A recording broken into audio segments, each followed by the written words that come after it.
వారం రోజులుగా కనిపించకుండా పోయిన ఓ చిన్నారి కోసం కుటుంబ సభ్యుల ఆవేదన రోజురోజుకు పెరుగుతోంది. కాకినాడ జిల్లా తుని మండలం సిహెచ్ అగ్రహారానికి చెందిన బాలిక జ్ఞానేశ్వరి ఆచూకీ ఇప్పటి వరకు లభించకపోవడంతో రాష్ట్ర ప్రభుత్వం అత్యంత ప్రాధాన్యతతో ఈ కేసును పర్యవేక్షిస్తోంది. ఈ ఘటనపై స్వయంగా ఉప ముఖ్యమంత్రి పవన్ కళ్యాణ్ రంగంలోకి దిగారు. బాలిక ఆచూకీ కోసం జరుగుతున్న గాలింపు చర్యలపై జిల్లా ఎస్పీతో ఫోన్లో మాట్లాడి సమీక్షించారు.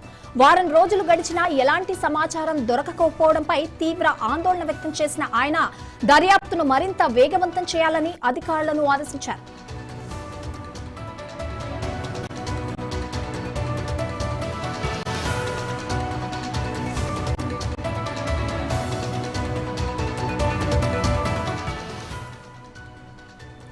ఇప్పటికే వందలాది మంది పోలీసులు, ఎస్డీఆర్ఎఫ్ సిబ్బంది, అత్యాధునిక డ్రోన్లు, ప్రత్యేక బృందాలు రంగంలోకి దిగినా బాలిక జాడ కనిపించలేదు. దీంతో గాలింపు చర్యలను మరింత విస్తరించాలని, అవసరమైతే ఎన్డీఆర్ఎఫ్ సేవలను కూడా వినియోగించాలని పవన్ కళ్యాణ్ స్పష్టమైన ఆదేశాలు జారీ చేశారు.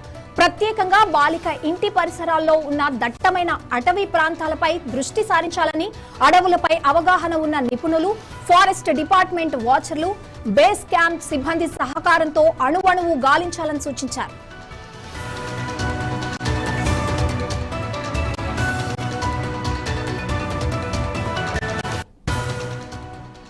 మరోవైపు 400 మందికి పైగా సిబ్బంది నిరంతర గాలింపు చర్యల్లో పాల్గొంటున్నారని, 38 సీసీ కెమెరాల ఫుటేజీలను క్షుణ్ణంగా పరిశీలించామని జిల్లా ఎస్పీ వెల్లడించారు. చిన్నారి జ్ఞానేశ్వరిని సురక్షితంగా గుర్తించేందుకు అన్ని వనరులను వినియోగిస్తున్నామని అధికారులు చెబుతున్నారు. ఒక చిన్నారి కోసం సాగుతున్న ఈ భారీ శోధన ఇప్పుడు రాష్ట్ర వ్యాప్తంగా చర్చనీయాంశంగా మారింది. జ్ఞానేశ్వరి ఎక్కడుంది, ఆమె సురక్షితంగానే ఉందా అన్న ప్రశ్నలకు సమాధానం కోసం కుటుంబ సభ్యులతో పాటు రాష్ట్ర ప్రజలంతా ఎదురుచూస్తున్నారు.